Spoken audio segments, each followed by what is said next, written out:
Queridos fieles, el día de hoy nos hallamos en Jueves Santo, una fiesta sin duda muy especial, un día importantísimo en todo el año litúrgico, junto con el resto del triduo sacro, jueves, viernes y sábado santos.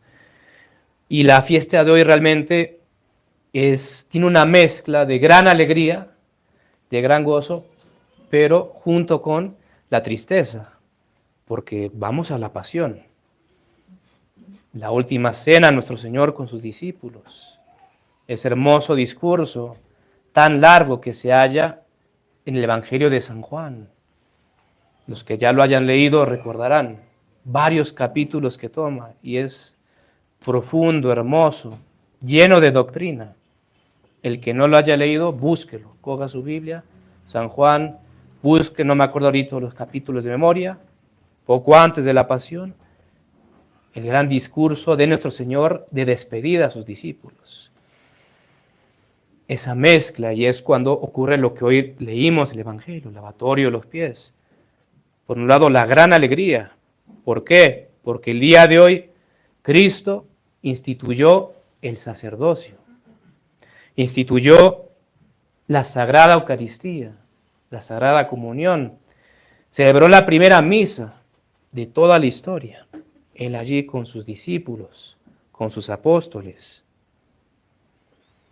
Y sin embargo, todo eso en vísperas a su muerte en la cruz. Eso a nada de ser entregado por Judas, el traidor. Por eso decimos una mezcla de gran gozo y por eso los ornamentos dorados, las flores en el altar. Por eso mientras el Gloria se cantaba, las campanas retumbaban. Pero viene la tristeza y como van a notar, ya no habrá más campanas hasta el sábado santo en la misa de la vigilia pascual. Ahora en el resto de la misa solo escucharán una matraca, un ruido ahí como opaco, hasta diríamos triste, traca, traca, traca, traca, en vez de las hermosas campanas. Esa mezcla, felicidad, grande alegría, pero tristeza, a lo que vamos, al sufrimiento de nuestro Señor. Y quisiéramos decir unas breves palabras sobre el sacerdocio que nuestro Señor se dignó en su misericordia instituir en este día. Y para concluir, también unas breves palabras o reflexión sacada de ese ejemplo que nos dio nuestro Señor, que escuchábamos de él, lavatorio de los pies, lavar los pies a sus apóstoles, a sus discípulos. Entonces, como decíamos, Cristo hoy instituyó el sacerdocio, el sacramento del orden sacerdotal. Esto ocurrió en el momento que le dice a sus apóstoles, haced esto en memoria mía. Ahí les transmite ese poder sacerdotal. Allí ellos quedaron consagrados obispos. La dignidad sacerdotal, como enseñan los santos, los teólogos, los autores espirituales, es la dignidad más alta que existe sobre la tierra. Más alta que la de los reyes, emperadores, más grande que la de los grandes sabios y filósofos que han pisado la tierra, los poderosos, los ricos. La dignidad del sacerdote es la más grande que hay, pues el sacerdote puede hacer descender a Dios sobre los altares con las palabras de la consagración. Puede consagrar el cuerpo, sangre, alma y divinidad de Dios nuestro Señor Jesucristo. El sacerdote puede perdonar los pecados en nombre de Dios. El sacerdote, cuando da la absolución y el alma está arrepentida, se perdonan los pecados. En el Antiguo Testamento no había eso. Era uno mismo hacer su mejor contrición y confiar y esperar Dios me haya perdonado. Y en cambio nosotros tenemos la certeza de que si me confieso con las debidas disposiciones, arrepentimiento, propósito de enmienda, y el sacerdote pronuncia las palabras de la absolución, se perdonan mis pecados. Y no hay que dudarlo. Es así.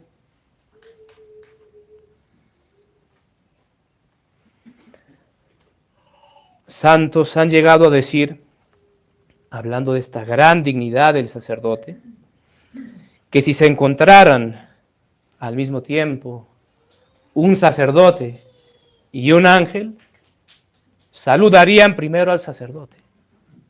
¿Por qué? Porque el sacerdote puede, como decíamos, hacer que Dios esté presente realmente en la Sagrada Eucaristía, en la Sagrada Hostia.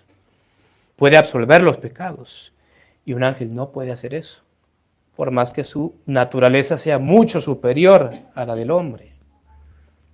Un ángel no puede hacer eso. La misma Santísima Virgen María, la más grandiosa criatura y que más honor y gloria da a Dios que todos los ángeles y santos juntos, sin embargo, ella no puede consagrar, ella no puede absolver los pecados. Ese poder lo tienen los sacerdotes, dado por Cristo mismo para la salvación de las almas. Y el sacerdote, si lo consideramos, lo pensamos, es realmente importantísimo en la vida del católico. Se entiende en la vida del católico que vive su fe, practica su fe, vive como Dios quiere y manda. Porque el sacerdote en ese caso lo acompaña desde el principio hasta el fin de su vida. El sacerdote lo bautiza cuando es un bebé, cuando está recién nacido y ha venido a este mundo. El sacerdote lo bautiza para que así pueda recibir por primera vez la gracia de Dios, serle borrado el pecado original y convertirse en hijo de Dios y heredero del cielo. El sacerdote es quien después lo levanta, si tiene la desgracia de haber caído en pecado grave, en pecado mortal, por medio de la absolución de sus pecados, de la confesión. El sacerdote prepara su alma y le da por primera vez y muchas veces a lo largo de su vida el cuerpo de Dios nuestro Señor Jesucristo, la Sagrada Comunión, el más alto de todos los sacramentos, donde Cristo está realmente presente. El sacerdote es el que lo da y da ese pan celestial para alimentar el alma. El sacerdote bendice su amor y lo une en santo matrimonio con la persona que ama y con la que desea formar familia. Finalmente, le asiste cuando está moribundo, ungiéndole con los santos óleos, la extremaunción, llevándole el viático, la comunión para prepararlo al camino a la eternidad, para que pueda de esta manera morir bien, en gracia y salvar su alma. El sacerdote está siempre en todos esos momentos tan importantes de la vida del católico, con los sacramentos. Y no solo eso, además, el sacerdote también da consejos. ¿Cuántos consejos recibidos del sacerdote? ¿Cuántas dudas y perplejidades que teníamos que él esclareció? que Él nos marcó el camino, que Él nos aconsejó lo que más nos convenía, lo que debíamos hacer, lo que debíamos evitar. Oye también el sacerdote los diversos problemas, cruces, amarguras de las almas a Él encomendadas, tratando de consolarlas, reconfortarlas, dar ánimos y seguir adelante en el camino del bien, que muchas veces no es fácil, que implica mucho sacrificio, mucha abnegación. Allí está siempre el sacerdote animando, alentando. ¿Cuántas lágrimas no ha escuchado el sacerdote y ha recibido él? Las penas, cuántas penas y secretos a él confiados, y que uno le dice con toda esa confianza. Uno no le diría a nadie más, solo al sacerdote, porque uno sabe que él lo va a guardar, que él me va a ayudar, me va a aconsejar y va a intentar mi bien. Cuántas ayudas también repartidas discretamente por el sacerdote a los pobres, a las familias necesitadas. No solo da ayuda espiritual, sino que los buenos sacerdotes siempre, en la medida de lo que pueden, los tratan también de aliviar los males materiales, temporales, de las almas a ellos encomendadas. Realmente el sacerdote, como decíamos, en la vida del católico, practicante, que vive su fe, tiene una parte importante, importantísima. ¿Y cuántas veces no nos hemos lamentado, o tal vez nos estemos lamentando, o Dios no quiera, nos habremos de lamentar por haber desoído la voz del pastor, del sacerdote, que nos aconsejaba? Porque muchas veces, tristemente, los sacerdotes no somos obedecidos o no se tiene muchas veces en cuenta lo que uno dice. En tal situación, haga esto, haga aquello, apártese tal cosa, de tal lugar, haga tal oración, haga aquello. Muchas veces no se hace caso. Y el mismo hecho de que después uno tenga que lamentarse de eso, muestra la gran importancia del sacerdote. Si le hubiéramos hecho caso, ¿cuántas veces no podremos pensar eso? Si le hubiera hecho caso en tal cosa que me dijo el Padre, me hubiera ahorrado tal problema, tal situación, hubiera sido mejor, etc. El sacerdote, por tanto, por esto que decimos, debe ser luz, debe ser guía para las almas. Y por ello es muy importante que esté revestido de santidad, que aspire siempre a la perfección. Un buen sacerdote siempre va a buscar llegar a la santidad. Sin embargo, queridos fieles, los sacerdotes no son ángeles, son hombres. Nuestro Señor quiso elegir hombres y por medio de hombres comunicar su gracia, los divinos misterios, los sacramentos. Son hombres y por tanto tienen sus propios defectos. Y por lo mismo, el diablo, el demonio y todo el infierno despliegan contra los sacerdotes todo su poder y furor para perderlos. Si los demonios buscan perder normalmente cualquier alma, de cualquier fiel católico, cuanto más un sacerdote. El demonio bien sabe el gran negocio que allí le va. Un sacerdote nunca se salva ni se condena solo. Si se salva, llevará muchas almas con él a la gloria, al cielo.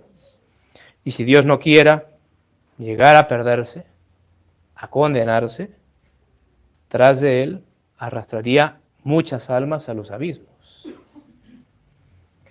Y por eso es muy importante rogar y rezar siempre por los sacerdotes y obispos, especialmente por los que los asisten espiritualmente. Pedir diariamente a Dios les dé la perseverancia, perseverar, especialmente en estas épocas de tanta crisis, de tanto caos, tanto problema. Perseverar. Crean, queridos fieles, si para ustedes la lucha es dura a veces, para los sacerdotes también, y muchas veces más. Porque como decimos, el demonio, la artillería pesada, apunta contra el clero, perder el clero. Es pedir que Dios nos dé la perseverancia. También pedir fortaleza, por la misma razón. Virtud, santidad. Rogar a Dios que los consuele en el momento de la prueba. Los sacerdotes también sufren pruebas, también tienen arideces, sequedades, también sufren muchas veces persecuciones de infieles y de supuestos católicos también. Y esto es de siempre, no es algo nuevo de la época actual de la crisis. Rezar mucho para que Dios los consuele en esos momentos, y especialmente cuando sientan que su apostolado es estéril y todo su esfuerzo vano, que es una tentación que muchas veces acomete a los sacerdotes, porque como decíamos antes, el sacerdote está siempre allí, escuchando, tratando de ayudar, aconsejar, guiar, pero muchas veces no es escuchado. Muchas veces no se le hace caso. A veces se hace lo opuesto a lo que dice y aconseja. Y puede venir el tentador y ¿para qué pierdes tu tiempo? No haces nada. No logras nada en las almas. Ni te esfuerces. ¿Qué sentido tiene? Es una fuerte tentación que el maligno busca atacar a los sacerdotes. Y por tanto hay que rezar mucho para que en esos momentos venzan la tentación. Y a pesar de que les parezca estéril todo lo que hagan, sigan haciéndolo. Y sigan adelante. Así conviertan un alma o ninguna. Que sigan haciendo lo que les corresponde. Hay que ayudarlos, protegerlos, espiritualmente principalmente, con la oración, como ya hemos dicho, tratando también la manera que uno pueda porque el mundo es tremendo, y hay que en ese sentido buscar de alguna manera cuidar a nuestros sacerdotes, protegerlos, y ayudarlos también materialmente. No olviden que los sacerdotes, especialmente en estas épocas de crisis, los sacerdotes, obispos fieles a la verdadera fe, verdaderos sacramentos, están prácticamente a merced de los fieles, de la caridad de los fieles, de su generosidad. También hacer sacrificios por ellos, por las mismas intenciones. Hay que apreciarlos, respetarlos. Tristemente hoy, siglo XXI, si algo en general falta en todos los niveles, es el respeto. El respeto a las autoridades, a cualquiera que esté por encima, hoy no existe. Se falta el respeto a la mamá, a los abuelos, a los tíos, al cura, al obispo, y eso no puede ser. Hay que respetar a los sacerdotes. El sacerdote es alter Christus, como siempre se enseña, es otro Cristo. que tiene ese poder de confeccionar los sacramentos. Hay que obedecerlos, hacerles caso. En definitiva, recemos mucho, mucho por los sacerdotes, pues, como hemos visto, son muy importantes en nuestra vida. Y nos va mucho en que ellos, con la gracia de Dios, se mantengan fieles y crezcan en santidad, y perdemos muchísimo. Si Dios nos guarde y libre, llegarán a fallar, a perderse. Y ahora, para concluir, una reflexión quisiéramos hacer sobre la humildad que Cristo nos mostró en el pasaje del Evangelio de hoy, en el lavatorio de los pies. Realmente es un ejemplo sublime lo que hizo nuestro Señor. Meditémoslo y pensémoslo. Cristo, Dios hecho hombre, se puso a lavar los pies a sus discípulos. Dios hecho hombre. Y es de saber que en esas épocas ese oficio de lavar los pies era propio de esclavos. Ellos eran los que hacían eso. Venía un invitado, alguien llegaba, lavar los pies. Y es incluso, si releer el texto del Evangelio de hoy, muy solemne cómo se introduce este hecho que Cristo hizo. Dice el evangelista, como sabía que Dios había puesto todas las cosas en sus manos y sabía que de Dios venía y que a Dios volvía, se levantó, se quitó sus vestidos, se ciñó una toalla y empezó a lavar los pies a sus discípulos.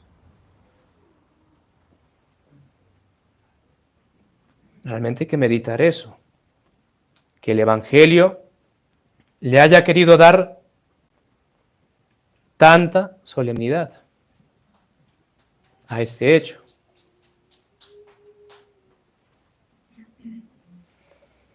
Y como decíamos, es Dios hecho hombre el que hace esto. Un oficio propio de esclavos, y es Dios mismo quien lo hace. Por eso es que San Pedro se espantó al inicio, y no hay que decir, ¡ay, qué barbaridad, San Pedro! No, no. Fue una reacción bastante normal. Señor, ¿tú lavarme a mí los pies? Tendría que ser al revés. Pedro, lavarle los pies a Jesús.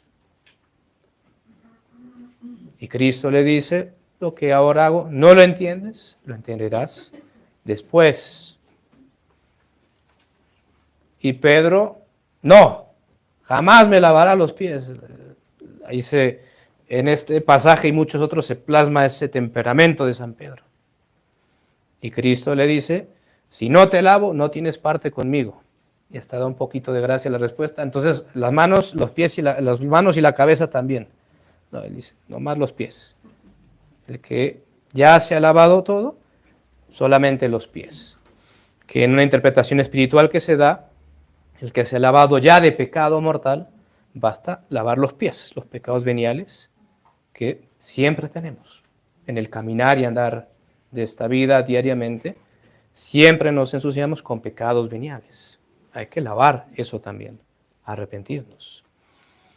Y entonces Cristo dice, cuando ha acabado, y no olvidemos que también a Judas, la humildad de Cristo. No todos estáis limpios, estaba ahí Judas y él también le lavó los pies. Qué humildad la de Cristo. El que lo iba a entregar y él le lava los pies. Nosotros estamos ante nuestro enemigo o el que nos ha ofendido alguna vez y queremos arrancarle la cabeza. Y Cristo le lava los pies a Judas. Y no olvidemos que después cuando llega el traidor con la cohorte a prenderlo, los soldados, amigo, ¿a qué has venido? Amigo, le dice aún en ese momento, tratando de ver si lograba cambiar ese corazón, pero estaba ya obstinado en el mal. y siguió con su mal propósito, entregarlo. Entonces la gran humildad de Cristo. Y por eso dice, cuando termina, les dice, ¿entendéis lo que he hecho? Vosotros me llamáis Señor y Maestro, y decís bien, porque lo soy. Pues si yo, el Señor y Maestro, os he lavado los pies, es para que también vosotros os lavéis los pies unos a otros. En definitiva, la humildad, recomendar la humildad. Como cuando en otra parte del Evangelio les dice, el que quiera ser el mayor, hágase el menor. Eso tan importante en nuestra santa religión católica, la virtud de la humildad, que era absolutamente desconocida en el mundo pagano. Eso sepas. Los paganos antiguos, la humildad no existía. Era la soberbia, el orgullo, ser más, destruir a tu enemigo, vengarte, eso es lo que existía antes. Cristo vino a plantar la humildad y lo hizo con su propio ejemplo. Entonces meditemos también en este día, primeramente en la gran dignidad del sacerdocio, y demos gracias a Dios de haber instituido el orden sacerdotal, de haber dado sacerdotes a su iglesia. Agradezcan que en estas épocas de crisis, en que los verdaderos sacramentos y sacerdotes escasean, que puedan tener aquí los verdaderos sacramentos, las ceremonias. Agradecer a Dios por todo eso. Y también meditemos este ejemplo sublime de Cristo, su grande humildad. Y tratemos de, en algún grado, imitarla, pidiéndole a Él la gracia de lavar los pies a los otros, es decir, servir al prójimo, darle la preferencia al otro, no querer ser uno siempre el primero, el que lleve la delantera, no, servir a los demás, el amor fraterno, la caridad, el amor al prójimo. Pidamos a la Santísima Virgen María que ella nos alcance la gracia de poder meditar todas estas cosas y de ponerlas en práctica. Ave María Purísima. En el nombre del Padre, y del Hijo, y del Espíritu Santo. Amén.